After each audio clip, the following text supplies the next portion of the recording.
Hello and welcome to our podcast here at WIPEC. The war in Ukraine escalates almost by the week. After the attack on the Crimean Bridge, Russia launched a series of rocket strikes on civil targets and energy infrastructure all over the Ukraine. What will be the next steps in this escalation circle? Will Putin use his atomic arsenal? And how will the world react? We, that is me and my colleague Alexander Stipschitz, good morning. Good morning. We will discuss those and other questions with political scientist Professor Mangold from the University of Innsbruck. Good morning. Good morning. After a series of victories of the Ukrainian offensive seems to come to a halt, and with a few exceptions in the south where the Ukraine still gains ground, and in Bakhmut where Russia tries to gain ground, we are going back to a positional war. Will this stay like this over the winter, as the weather will make offensives actually very difficult? Well, I think we just see now that Russia has been able to stabilize part of the front lines in Ukraine, which had not been possible for the Russian side when the Ukrainian army launched its offensive in the region of Kharkiv and in parts of Donetsk and in the region of Kherson. Some people have already stated that the time of those Ukrainian successors, that the victory of Ukraine in this war is only a matter of time. I always said this is still early days. We can't yet know who will be the winner in this war, if there will be any winner, whether it's the Russian side or the Ukrainian side, and how we define victory for both sides. So I do think, yes, we will see more Ukrainian efforts to gain more territory from the Russian Federation. Particularly sensitive is the west bank of the river Dnieper in the region of Kherson, with its regional capital Kherson. I think there the Ukrainians will try to push harder. Whether the Russians will be able to defend it remains to be seen, but by and large, as I've said, the war is not yet decided. Okay. Yeah, looks like that, certainly to us. I will talk about or ask you about the information and which information we can trust a little later. But let us start off with reports that have been coming out via the Pentagon, that actually there is an increasing shortage of ammunition and general weaponry for the Russian army. That the sanctions are certainly impacting Russia in the sense that they have trouble restocking their supplies. Now, Iran is coming in, apparently, with drones and such, China not. My question is, do you know of there being actually restocking issues on the weaponry side? And could that be a factor as we move forward? Well, it's hard to tell for an outsider. I'm not an intelligence analyst. I'm not working for a security agency, so they have more information than I have. To me, it seems plausible that Russia does have problems with restocking its arsenal, particularly because some of the weapons are dependent on Western components, on chips, which are no longer available due to the Western sanctions, which prohibit to export high electronic technology to the Russian Federation. So there should be difficulties for the Russian side to replenish their arsenal. However, the fact that Russia has been using now for about a week high precision munition in attacking Ukrainian civilian infrastructure and cities demonstrates that they still have these weapons. And if they would be running very short of these weapons, they would not have launched this attack, I'd argue.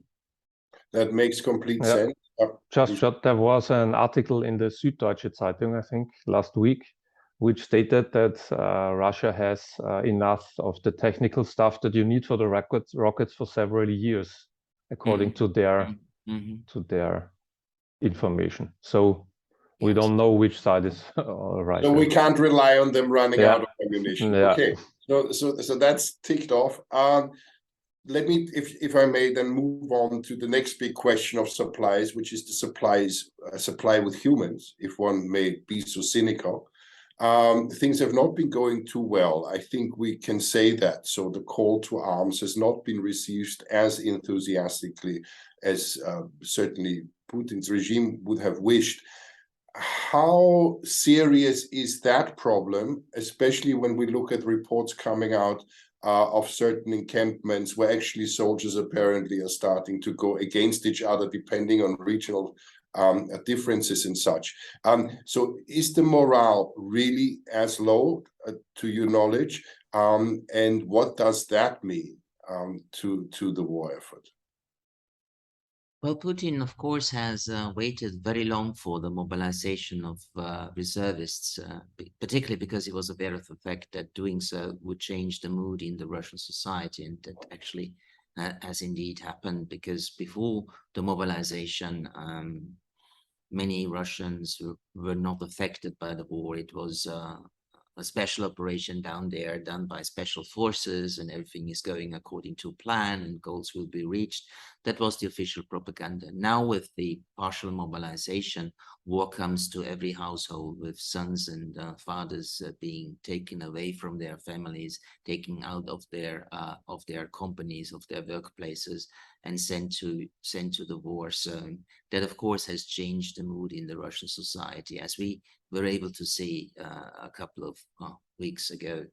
Well, morale on the Russian side is definitely less high than on the Ukrainian side. The Ukrainians are defending their own homeland. They know what they are fighting for. Many of the Russian soldiers, I don't think, know particularly well what they are doing there, what they are fighting for, if they are really fighting a Nazi regime, which is about to threaten the very existence of Russia as the Russian propaganda states. So far, officially, 220,000 reservists have been mobilized and 16,000 already sent to the front line, with already casualties of the newly mobilized soldiers being signaled and counted.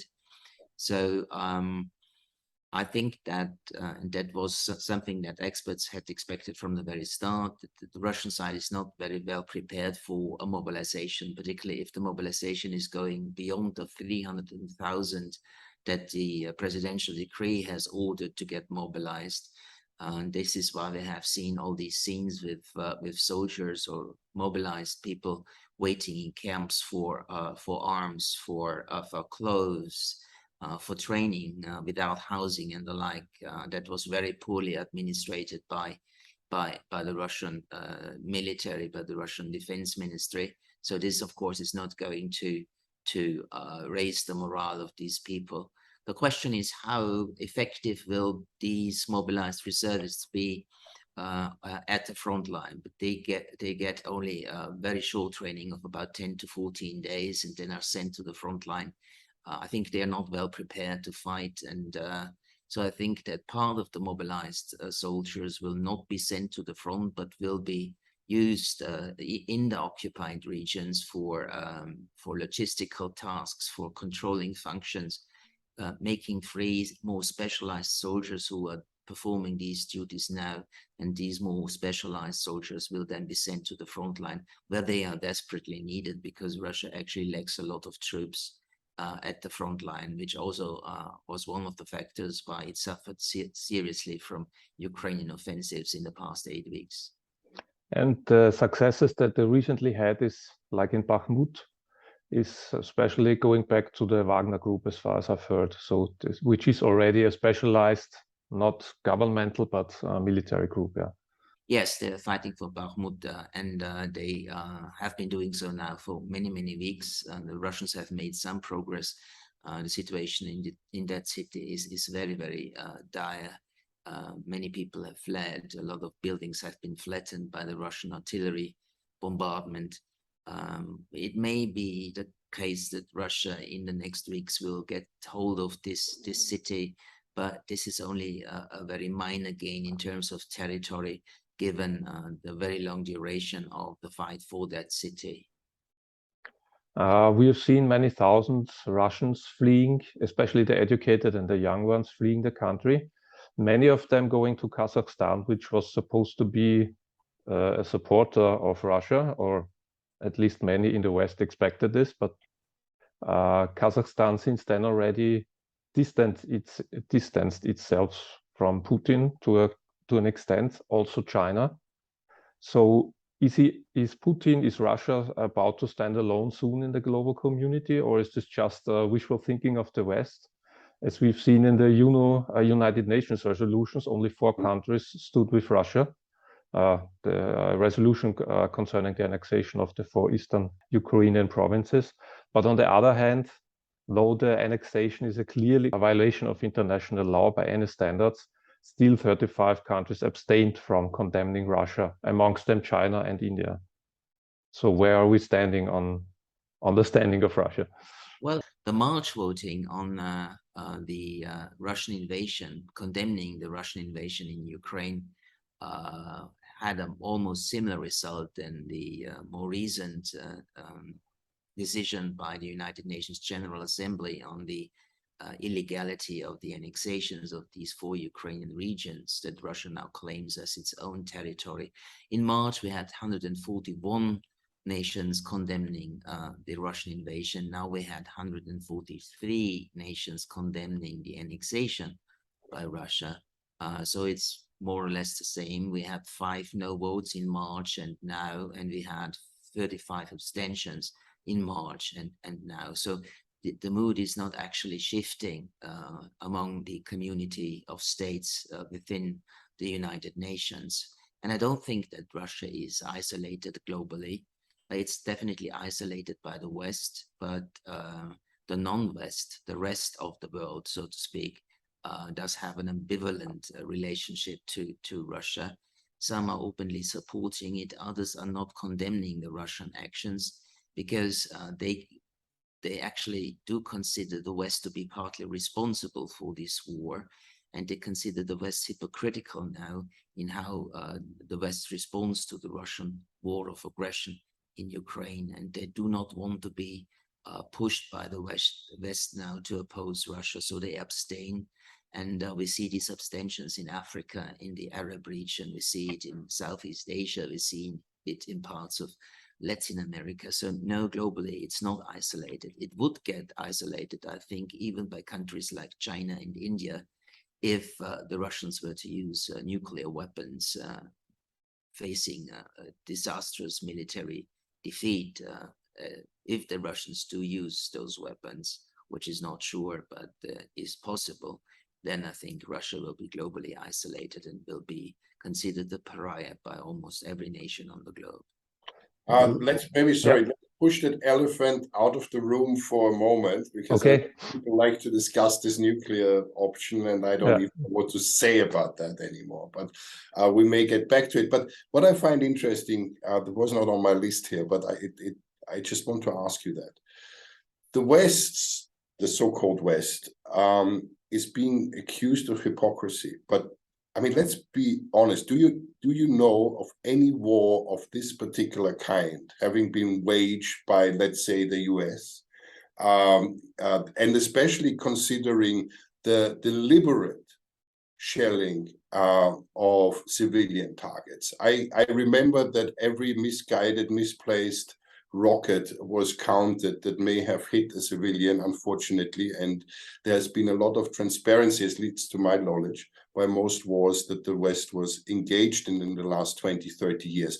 Can this really be compared, or does one not have an argument here vis-a-vis India and China and those 35 abstaining, that this war is different in nature, that this annexation cannot be compared to other interventions? Well, if we compare the US and its allies' invasion of Iraq in March 2003 with the Russian current invasion, there is one commonality, and that is the fact that both wars have been illegal under international law. The US invasion was a war of aggression. The Russian invasion was a war of aggression. What we cannot necessarily completely compare is how the US and Russia wages, or in the case of the US, waged the war in Iraq. What we see is Russia is committing a great deal of war crimes by targeting civilian infrastructure, by targeting civilian buildings. This is a tactic that Russia has used very often when it is engaged in wars. Let us think about how they dealt with Aleppo in Syria in 2016, how they destroyed Grozny, the capital of Chechnya, inside of the Russian Federation. So the Russian war definitely is much more brutal, much more aggressive, much more cynical, and much more characterized by war crimes than what we have seen by the United States and its allies in Iraq. So we can compare them in terms of both having been a violation of international law, but we should not equal the two wars when it comes to how the war has been fought by both nations. Thank you. May I just, I didn't see you jump in. Can you come back? No. Yeah, you'll come back. I'm sure you will. One aspect recently that I keep on thinking about is I see the posturing of Xi, who's got a lot of trouble in China. We see North Korea doing its North Korea bit a bit more aggressively than usually. So they seem to be a little bit skating in the wave of this war. But what I find very interesting is Iran. Number one, they're very active supporter of Putin, and at the same time, the trouble that they are having. So I have this silent hope that maybe the Russian population, if they ever hear of what's going on in Iran, will gain some motivation from that. By asking you about Iran, you know what I'm asking you, is the population in Iran is doing something that from the outside I have tremendous respect for.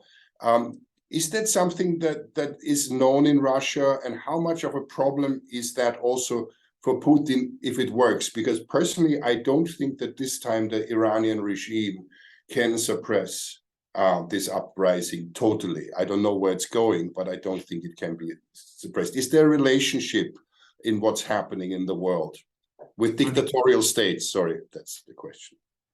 Well, the upheaval we see in Iran is not commented very extensively in Russian media. It's covered partly, but very neutral and not in support of course, of those going out to the streets to demonstrate against the Iranian authoritarian regime. I don't think even if the Iranian demonstrations will be successful, which could be hoped for, will have an impact on how Russians see their role in opposing the current war or the current government of Russia. I don't see something like a domino effect or saying the effect of an example set by the Iranians, which will then be will be accepted by the Russian population and followed by the Russian population. I don't see that. I do not think that we will see for the foreseeable future any large demonstrations by Russian society. There's no mass revolt to be expected, at least for the foreseeable future. Thank you. That was the question. Okay.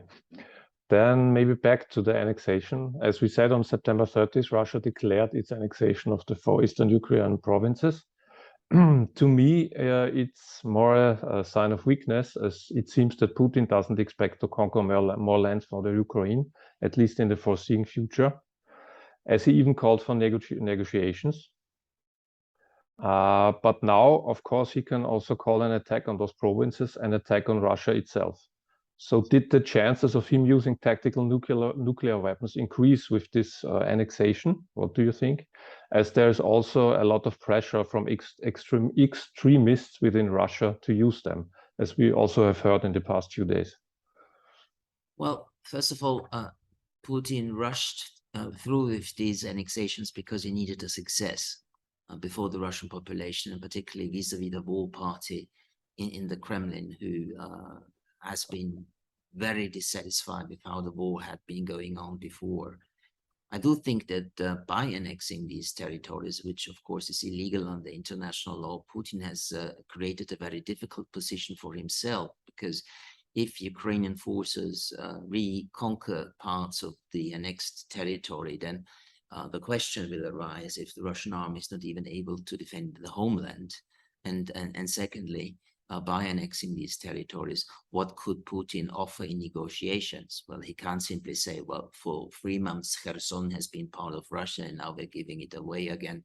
It's now Ukrainian again. This is something which is completely unthinkable. So in this respect, the annexations, I think, were a very risky step to take by Vladimir Putin. I don't see currently a likelihood of the use of tactical nuclear weapons. I do see such a possibility. It's definitely not sure it's possible if the Russians will face a disastrous defeat in this war.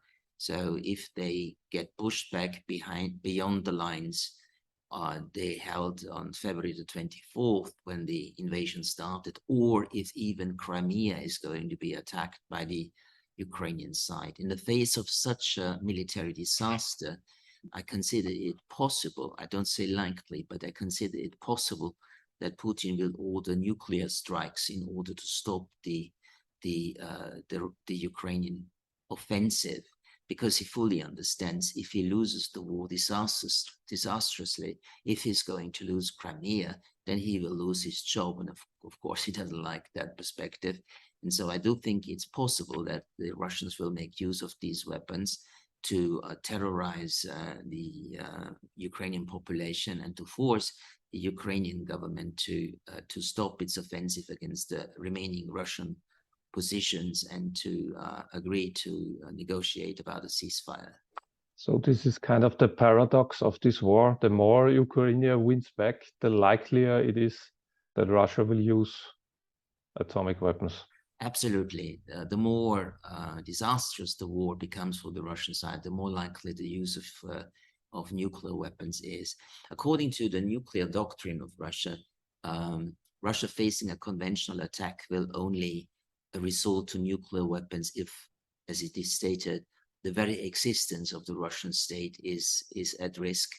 But of course, you never know who defines what that means, what the very existence of the Russian state actually is. So yes, it's possible. It's not certain.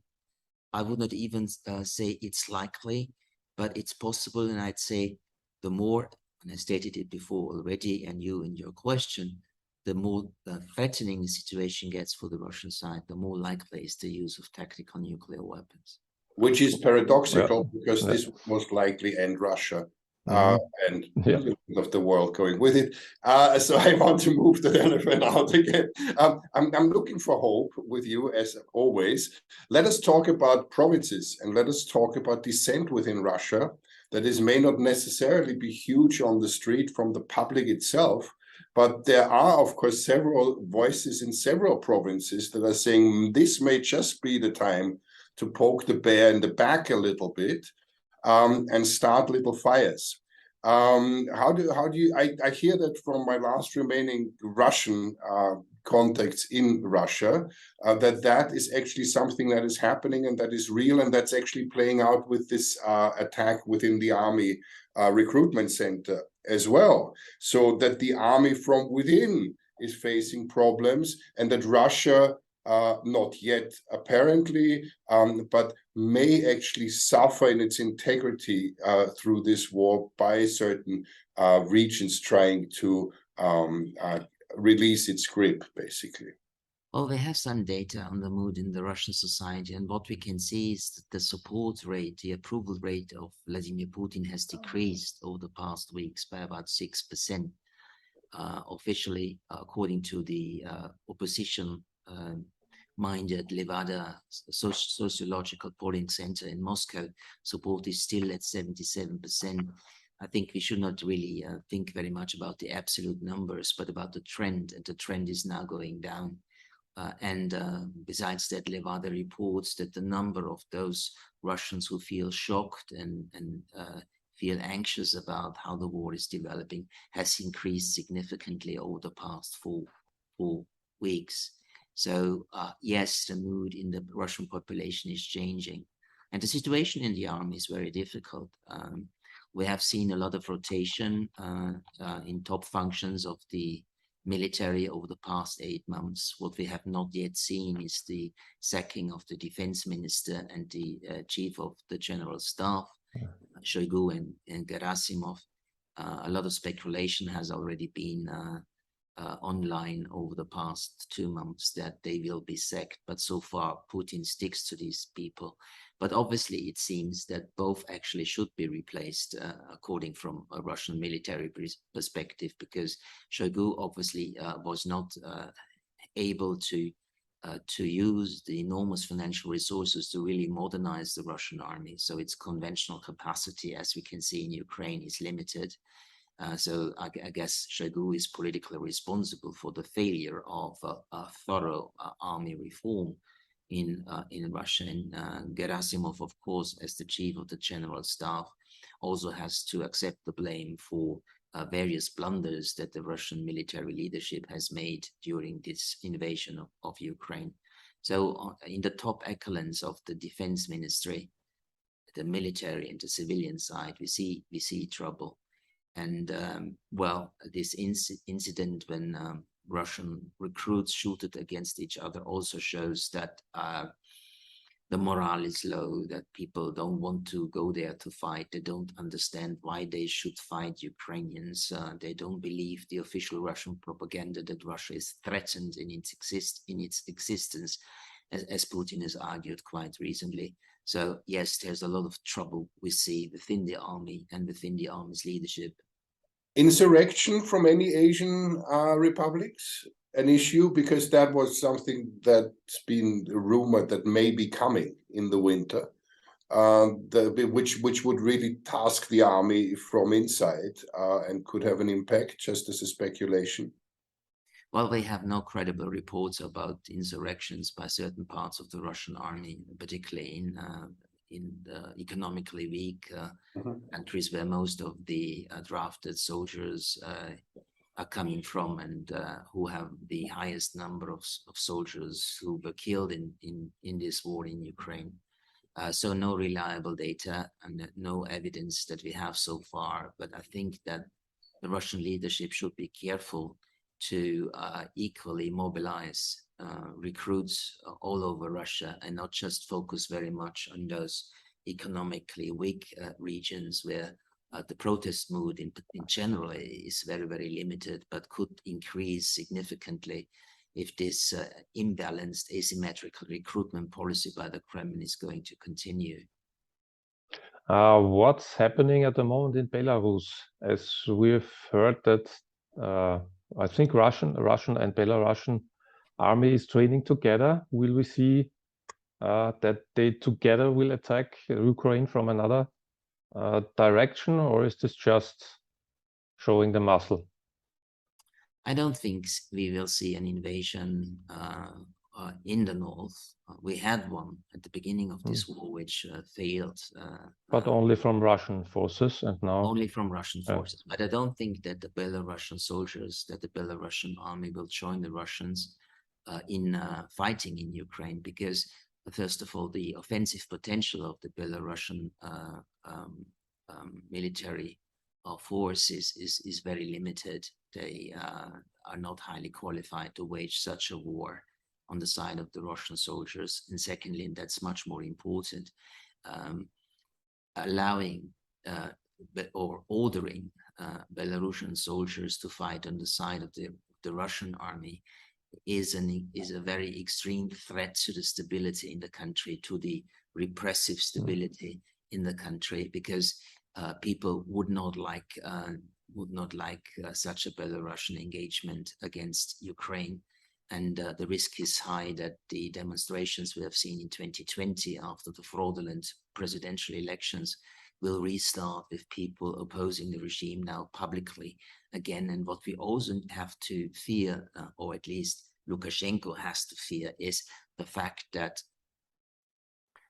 in the army, the mood is very much against getting entangled in the Ukrainian war. And so there is a certain threat of mutinies and insurrections in the Belarusian army if Lukashenko would order them to fight alongside the Russian soldiers. So I think they have announced the formation of this joint troop based in Belarus, particularly with the purpose of signaling to the Ukrainians there could be another attack from the north, and forcing Ukraine then to keep soldiers in the north to defend against an attack from Belarus. which of course means that soldiers who need to be deployed in the north will be missed in the east and in the south of Ukraine. I think that's the purpose of the whole exercise, but I don't see the entry of Belarus in this war on an official basis, except of course for the fact that Belarus from the very start has allowed the Russian forces to use its territory and infrastructure to attack Ukraine. If I may, can we move to Europe for a moment? Much has been made of the cold winter to come, even if right now we don't feel it very badly. What do you think the impact could really be from your perspective, with your information? Is Europe prepared? And to tag that question, following the Italian election, what is your opinion about the mood within Europe vis-a-vis Russia at the moment? Well, of course, you know, more and more people in the European Union are highly dissatisfied with the high inflation rate and the high energy costs, and are of course concerned that there might not be enough fuel to generate power and to heat their homes and to heat or to provide energy to the industries where people are working in. So yes, there is a sense of dissent among European populations, which has been on the rise over the past weeks and months.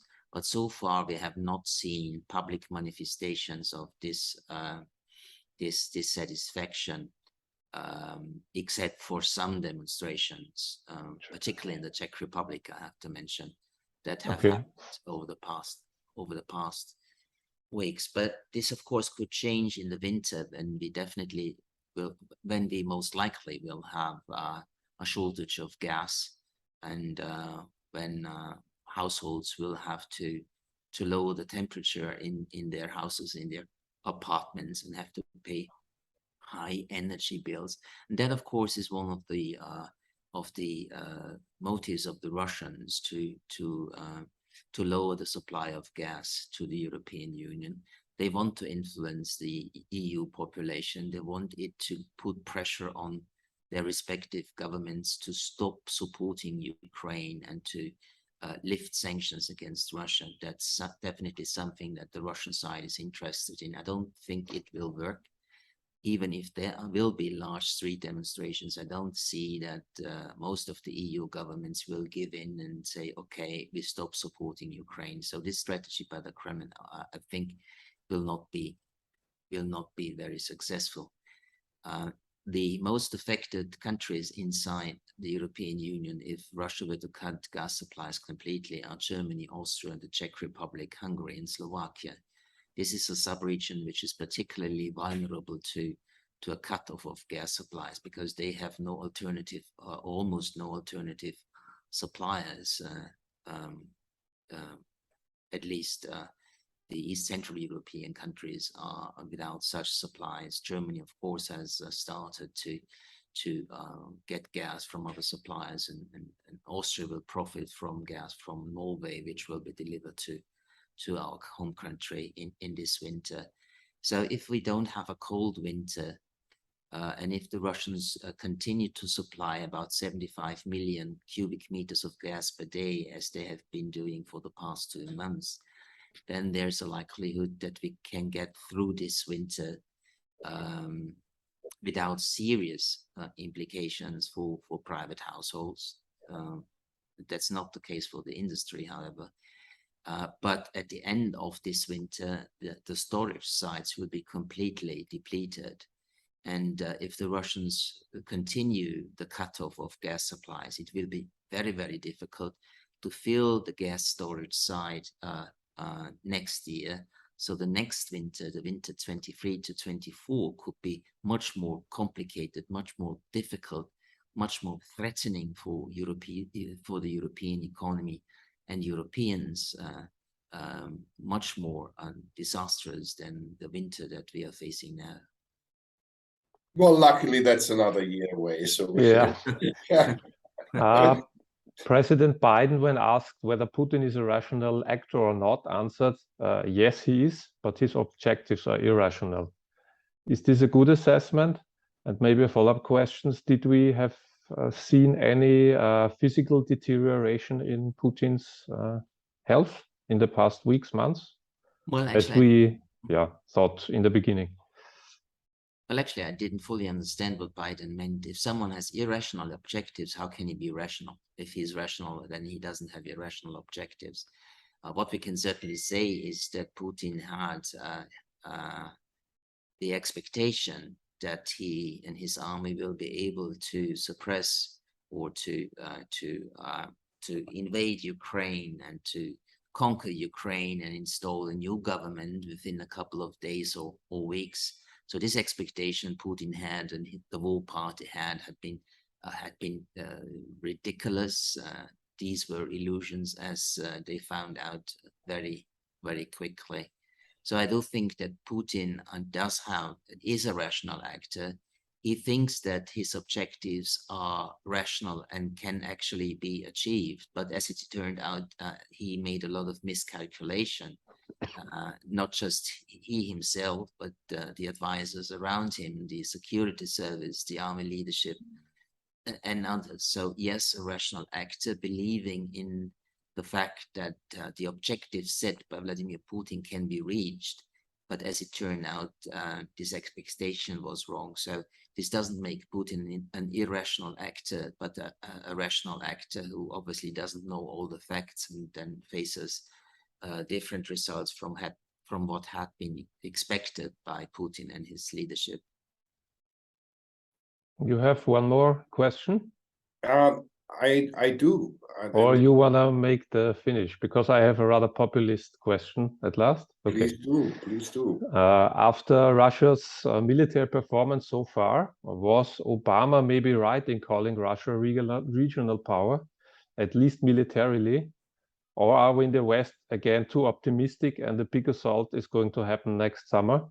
As history showed us in World War II, Russia was almost defeated quite fast, and then in the end drove the Nazis all the way back to Berlin. So what do you think? Well, I think it wasn't wise for Obama to say that Russia is a regional power. He did so in order to anger Vladimir Putin, who always speaks about the great power status of Russia. And Russia is a great power in the military sense when it comes to nuclear weapons. In this respect, it is a great power. Conventionally, it seems we had overestimated the strength of the Russian army. So conventionally, if it's conventional military, Russia cannot actually claim to be a great power, which of course is one of the negative side effects of this brutal invasion, that everybody now knows that the Russians are not as strong as they were considered to be, and that they have made a lot of simply poor decisions in waging this war. Economically and financially, not even technologically, Russia has not been a great power over the past 30 years. So, but from the Russian perspective, how the Russians think a country is a great power with great military power, which of course is the understanding of the qualifications of a great power of past centuries, not necessarily of modern times. But as I've said, even when we just limit ourselves to the issue of military power, then we need to say that Russians are a great power solely on the basis of their nuclear arsenal. They still command about 6,000 nuclear warheads. So they need to be treated as a great power, but it's a great power only partially, and it's a great power not even in the full sense of military great power. There is the elephant again. Yes, great nuclear power, but I don't want to end on that. I would like to ask you something. Now, the whole situation is really in between a rock and a hard place. It is frustratingly stuck in many ways, because as we heard, if the Ukrainians gain, the Russians have to push harder. Do you see, or can we envisage a scenario that now allows the regime in Russia to save face and at the same time allow the Ukraine to continue? and all of us. So is there still a negotiable solution? Because unfortunately, right now, any which way I think about it, I can't find it. Do you see one? Because the alternative is, of course, Ukraine or Russia winning, and both situations are not great. Yeah, so that's the question for you. Do you see any negotiable solution? Well, I would like to end on a positive note, but I don't see any chance for negotiations in the foreseeable future.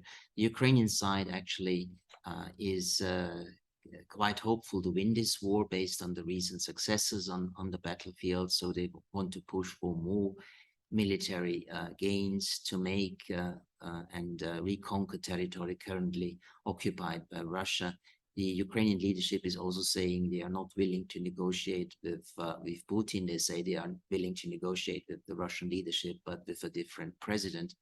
And for the Russian side would definitely like to have negotiations, in the sense that in these negotiations, Ukraine will accept a ceasefire and accept the current front lines. And that is something, of course, the Ukrainians will not accept.